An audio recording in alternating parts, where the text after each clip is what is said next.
of the Empire State Building. New York. Should we first ask how the Glastonbury recovery is going? Still pending. I'm like, I thought I'd just caught up with my sleep, and then I got on a flight to New York, so we're back to square one. But yeah. Oh, man, it's all capital letters. Jade spells Jade in the Z100 studios. Round of applause, y'all. Yeah. Yay! Happy Tuesday with a tooth gem. Yes. Those are cute. Thank you. Thank you very much. Come on, mama. So my question, and as we get to like rolling here, is like, wow. Let's start with how is the heart? How are you feeling? How just how's the heart health? I feel really good, actually. I feel very whole and wholesome. I'm happy to be here. I know it's been a minute since I've been out there like doing my music, so we're back and it feels good. Yeah.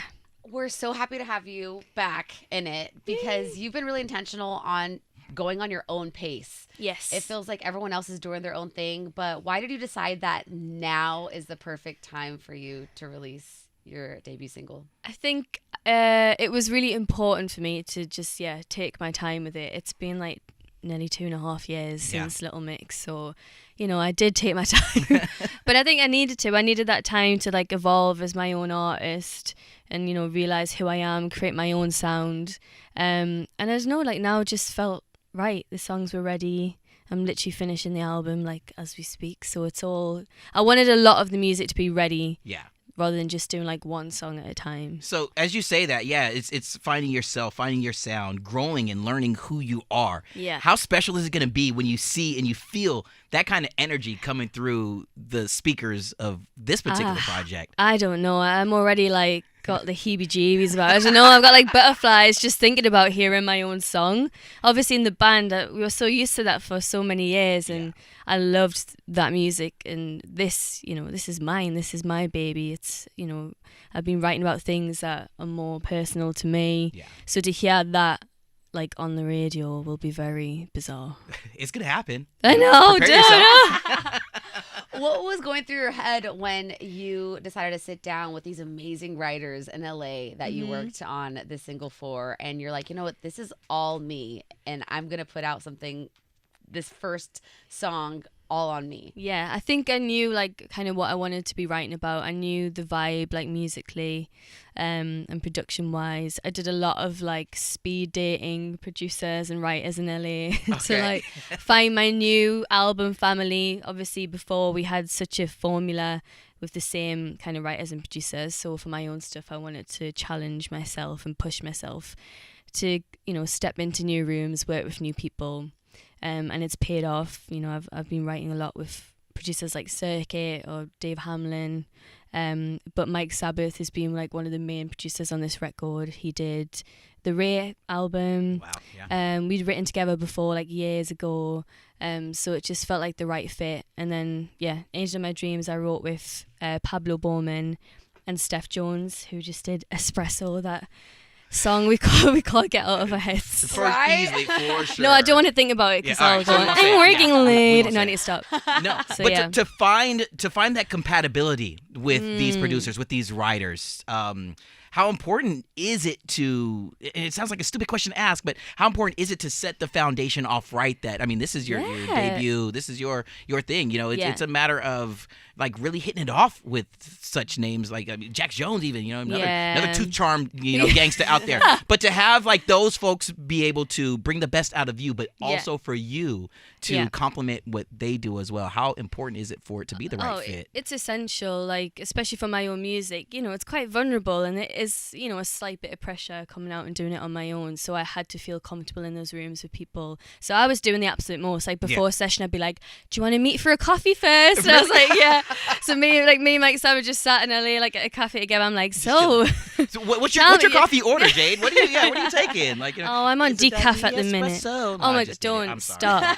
I'm on my decaf vibe at the minute because the caffeine was just, I am addicted to it. Get the heart rate low. Yeah, I had to take a little step back from it. But I was really trying my best to establish like actual proper genuine relationships with these people. So by the time I got in the writing room, I was like, okay, I know you enough now to tell you my story and we can write. and here we go. Yeah. And you mentioned it kind of like speed producer dating. And Yes. that's really what it is. Because if you don't click with someone within the first minutes, how are you going to trust them to work on your baby with you, Exactly. It's so awkward if it's not vibing in the room. Like, do you know what I mean? Like, imagine Yes. just sat there and you're like, you're about to bare your soul. Or like, you know, writing is quite a vulnerable thing. So if the vibe isn't vibing, then it's just like, oh, my Uber's here. Sorry. You know, like, oh, gotta go. So yeah, I did a lot of that, but it was really important, I think, for my own project to do that, because now I have found, you know, my faves, my people that I love to work with. Mm-hmm. Yeah. Angel of my dreams. This is the one that we get in just a short amount of time here, right around the corner. The butterflies must be just fluttering like massively in the tummy. But as we got the chance to, Crystal and I hear the song before a lot of people. I know. Don't thank be you. nervous. It's fun. Dude, it's an anthem. It's big. It's you know what I mean. It's powerful. It's a pop bop. Yeah. With all those things, like how exciting was it to bring this song to life, and what does it mean to you? I mean, yeah, this to me is like the perfect like launch and introduction into like the Jade world. I think conceptually it was really important for me to come out straight off the bat with something that meant a lot. So this song is basically my kind of like love-hate relationship with the music industry, which, as we know, I've been a part of for a very long time. So I've got a lot to say about that. And yeah. Oh, I forgot your question. Well, I mean, you really did kind of clear it up and answer. Oh, like, yes. what does it mean to you? Yeah, Like, what? yeah, no, it means everything. I think, yeah, I didn't want to play it safe for this first single, that's for sure. And so, hence why there's like tempo changes, there's a drop, there's chaos. You know, I wanted it to feel like a massive punch in the face. Damn. Oh, Do you feel it? Yeah, no, we did. Like, for real. Do you feel knocked out by my pop banger? You know what I'm saying? I feel knocked out by your pop banger, girl. Never thought I I was taking notes. I mean, it definitely takes us on a roller coaster. Yeah, Yes. with the tempo changes. At first, you hear the chorus kind of. Mm-hmm. It's loud but quiet, and then it speeds up, and then Yes. that breakdown at the end. Yes. I mean, it's a roller coaster. It's I wanted it to almost feel like a musical in a song. There's like 3 acts to it. So yeah, it starts off with that slow, like, oh, this is so dreamy, and then you just get launched into the beat of the song, and then it like comes back round for the finale where it's that emotional ending. So yeah, I wanted it to literally feel like a journey, like my whole pop career just squashed into like 3.5 minutes. Good Lord. and it gives also like, I feel like I could play it on DDR, a dance on the dance arcade. It kind of gives that too. You know what I'm saying? I'll take that. Right? No, Listen, if it's good enough for the waltzers, it's good enough for anyone. Yeah. Yes. I'm like, I want to just like dance to with the arrows. Also, I hear kind of like Madonna in there. We also heard maybe Diana Ross was someone that.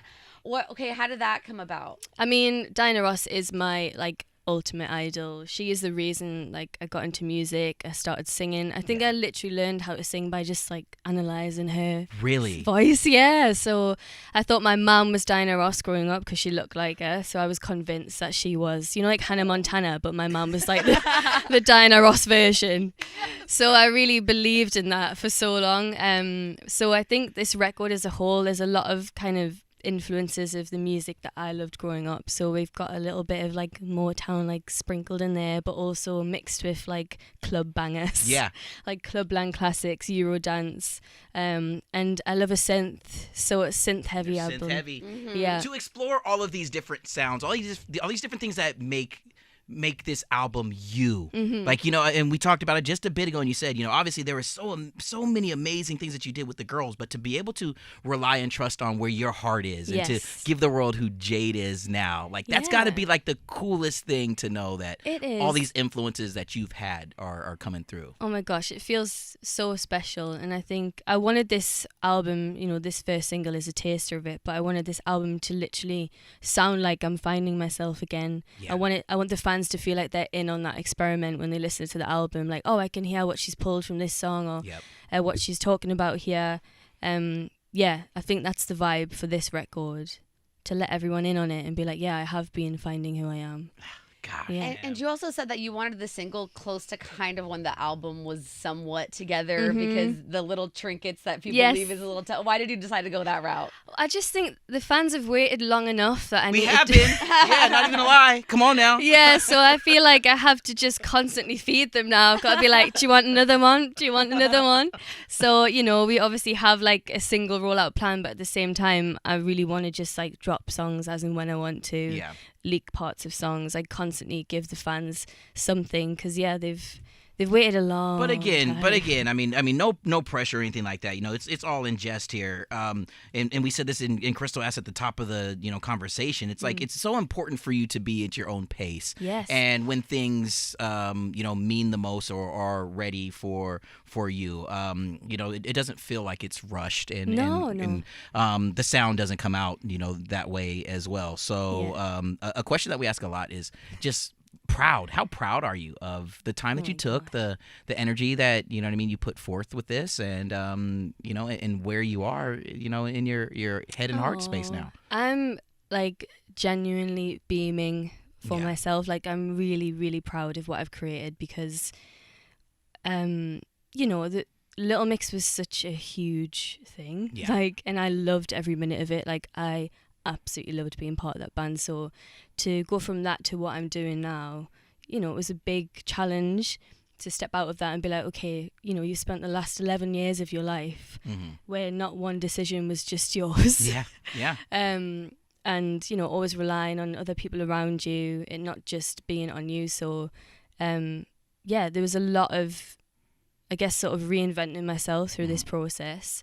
I'm really proud of how much I've pushed myself. I'm so proud of the music and what I've written. And that was another thing. It had to all come from me. You know, every song on that album is something that's come from me and is what I've written on my own or with other people. So I don't know, when I'm like, especially in LA when I was doing those sessions at the beginning, I was a little nervous. So I'd literally go in the bathroom beforehand and be like in the mirror, you can do this. I'm like, you're a superstar, get in that room. Show them that you're capable of doing this. And it worked. Like I honestly do believe in that. It worked. If you like tell yourself constantly that you're Yes. that you're gonna do it and you're good enough, like that manifestation really does work. And by the end of this, I walked out of it with a body of work that I was like, wow, like I did that, and I can say that with chest. And I always think of like the little version of myself, like little Jade when she was younger. She'd be watching this now, just being like, oh my god, you did it.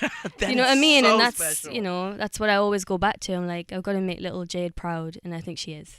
Yo. And us fans, we're so thankful how much love you still have for Little Mix. I mean, you've even shared how you're always the biggest fan. Yes. Do you share stuff? Have you been able to share singles or snippets from albums with the girls? Or are you kind of like? No, yeah, I played some stuff. I went to Lee's house like a few weeks ago to see the kids. Yeah. And see her and played us some stuff. And it's just, I'm proud of all the girls. I think we've done so well. And I love that we're all very different as artists. Yep. Our sounds are very different, so that's so exciting for the fans. But that's family. They're my sisters. Here's one thing that I've always wanted to ask you and the girls. Do you have any like Little Mix merch laying around the house still? Are you kidding? My house is a shrine. Oh.